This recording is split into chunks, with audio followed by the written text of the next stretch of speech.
Karapat-dapat ba ako sa Disability Employment Services?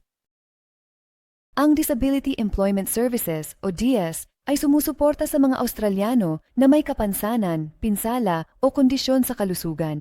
Upang makahanap ng trabaho, maaaring karapat-dapat kang makakuha ng DIES kung natutugunan mo ang mga sumusunod na pamantayan, mayroon kang kapansanan, pinsala, kondisyon sa kalusugan na nakakaapekto sa iyong kakayahang magtrabaho, ikaw ay isang residente ng Australia. May edad mula 14 hanggang 67 at may legal na karapatan na magtrabaho, tumanggap ka ng mga bayad sa suporta sa kita tulad ng Disability Support Pension o ikaw ay kasalukuyang kalahok sa NDIS o karapat-dapat na nag-aaral na umalis sa paaralan, maaari kang magtrabaho ng 8 hanggang 30 oras bawat linggo na may suporta kung kinakailangan. At sa wakas, hindi ka na sa full-time na edukasyon maliban kung ikaw ay naghahanda na matapos ang paaralan.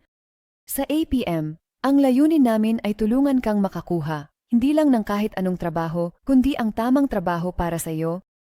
Sa higit sa 30 taon ng karanasan, nakatuon kami sa pagsuporta sa iyong mga layunin sa karera, suriin ang iyong pagiging karapat-dapat at kung paano magparehistro sa pm.net.au o tumawag sa 1800-276 o tumawag sa 1802-776-276.